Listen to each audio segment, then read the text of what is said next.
오늘 하나님이 주신 말씀은 디모데후서 4장 2절에서 5절까지 말씀입니다. 제가 봉독하겠습니다.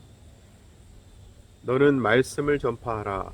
때를 얻든지 못 얻든지 항상 힘쓰라. 범사에 오래 참음과 가르침으로 경책하며 경계하며 권하라.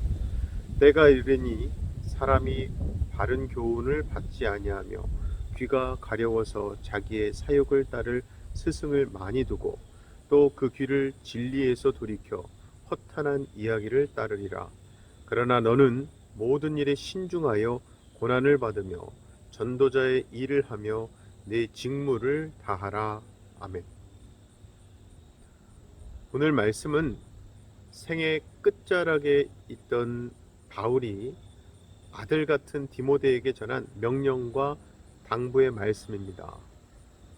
참고로 바울의 명령은 개인의 사사로운 명령이 아니라 하나님 앞에서의 명령, 사명이라는 차원에서의 명령이었습니다. 그리고 또 그의 당부는 다시 오실 주님과 그 주님의 통치에 대한 믿음 안에서의 당부였습니다. 자, 먼저 바울의 그 명령이 2절에 나옵니다. 너는 말씀을 전파하라. 때를 얻든지 못 얻든지 항상 힘쓰라. 범사에 오래 참음과 가르침으로 경책하며 경계하며 권하라. 즉 바울은 먼저 디모데에게 말씀을 전파하라고 선포하라고 명령합니다. 중요한 것은 때를 얻든지 못 얻든지 기회가 좋든지 나쁘든지 꾸준히 말씀 전파에 힘을 쓰라는 겁니다.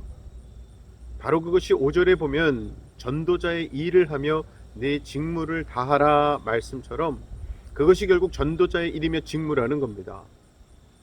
여기서 전도자란 말 그대로 도를 전하는 사람이라는 뜻입니다. 여기에서 도란 단순한 길을 의미하지 않습니다. 하나님께서 그리스도이신 예수님을 통해 보여주신 길, 예수 그리스도께서 주신 길, 곧 예수님께서 그리스도시라는 진리와 그분 안에서만 영원한 생명을 얻는 길이 있다는 것을 뜻하죠. 정말 우리 그리스도인들은요, 길이요 진리요 생명이신 예수님 안에서 주님의 영원한 생명에 잇대어진 사람들입니다. 그런 은총을 입은 우리이기 때문에 우리 또한 그 생명을 누군가에게로 흘려보내야 합니다. 그런 의미에서 우리 그리스도인들은 모두 다 전도자가 되어야 합니다. 실제로 주님께서 이 땅에 오셔서 하신 중요한 사역 중에 하나가 바로 전도였고요. 예수님께서 제자들에게 맡기신 중요한 사역 또한 전도였습니다. 그래서 마가복음 3장 14절에서도 이에 12를 세우셨으니 이는 자기와 함께 있게 하시고 또 보내사 전도도 하며 라고 말씀하시죠. 이것들이 다 우리 그리스도인들에게 맡겨진 직무, 곧 사명 또한 전도라는 사실을 확인해 볼 수 있는 말씀들입니다. 하지만 오늘날 우리가 살아가고 있는 이 시대는요, 그 전도, 기쁜 소식인 복음을 듣기 싫어할 뿐만 아니라 자신의 귀를 만족시키는 사람만 따르고 인정하는 시대입니다. 즉 진리인지 아닌지가 중요한 것이 아니라 내 가치와 신념, 내 마음에 부합되느냐 부합되지 않느냐가 더 중요하게 여기더라는 거죠. 이러한 시대에 우리 그리스도인들은 예수님이 그리스도시라는 절대 불변의 진리를 전함으로 어둠과 죽음 앞에 신음하며 절망하는 영혼을 빛되시는 주님께로 인도하는 직무지요, 주님 안에서 영원한 생명에 접붙임되게 하는 사명을 감당해 나가야 합니다. 그러기 위해서 우리에게 필요한 것이 무엇인가를 평생 복음 전파하는 사역에 매진하고 세상과의 이별을 앞두고 있던 바울의 이 고백으로부터 볼 수 있습니다. 본문장 7절에 보면 이런 말씀이 있었어요.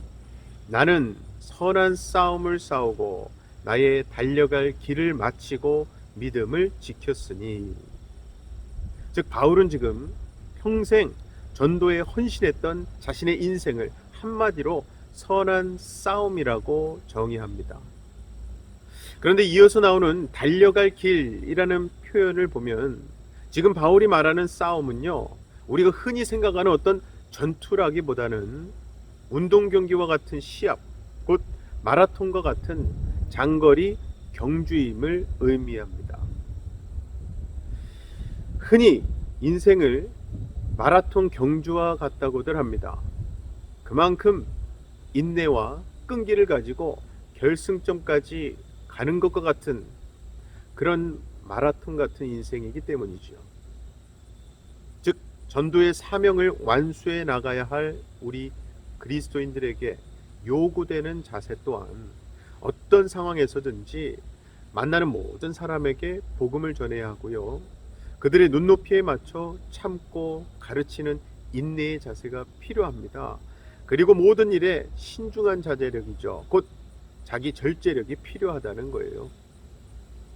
이런 자세를 통해 우리는 마라톤과 같은 인생 여정을 전도의 삶으로 살아내며 주님께서 주신 전도의 사명을 완수해 나갈 수 있는 것입니다. 하지만 무엇보다도 바울을 지탱해 주는 영적 원동력이 있었는데요, 그것이 바로 본문장 17절 말씀입니다. 주께서 내 곁에 서서 나에게 힘을 주심은 나로 말미암아 선포된 말씀이 온전히 전파되어 모든 이방인이 듣게 하려 하심이니 내가 사자의 입에서 건짐을 받았느니라. 아멘. 즉 그 원동력은 바로 그의 곁에 서서 힘을 주시는 주님이셨던 겁니다. 즉 주님이야말로 바울로 하여금 낙심할 만한 상황 속에서도 소망을 잃게 하지 않는 원동력이 되셨고요, 힘든 상황 속에서도 찬송을 하게 하는 힘이 되셨던 겁니다. 그래서 우리 그리스도인의 인생은요, 한마디로 믿음의 경주입니다. 그리고 이 인생 마라톤에는 다양한 장애물들이 있죠. 하지만 늘 우리 곁에서 함께 하시며 힘을 주시는 주님이 계시기 때문에 우리 인생 마라톤은 결코 외로운 독주가 아닙니다. 이 사실을 기억하시며 오늘도 믿음으로 이 하루를 완주해 나가시되 주님이 우리에게 주신 사명이죠, 전도에 힘쓰심으로 주님께서 준비하신 의의 면류관을 받으시는 저와 여러분 되시기를 주님의 이름으로 간절히 축원합니다. 시간 우리 다 같이 두 가지 기도 제목 놓고 기도하실 때에 전도자로 우리를 부르신 주님의 뜻에 믿음으로 순종해서 그 전도의 사명을 잘 수행해 나가게 해달라고 기도합시다. 또 항상 우리 곁에 계신 주님 안에서 오늘도 우리의 이 믿음의 경주를 완주해 나갈 수 있게 해달라고 기도합시다. 제가 기도하겠습니다. 사랑의 아버지 하나님, 감사합니다. 하나님께서 우리를 전도자로 부르시고 주님의 뜻을 이렇게 말씀을 통해 알려주심으로 우리에게 순종하라고 불러주시니 감사합니다.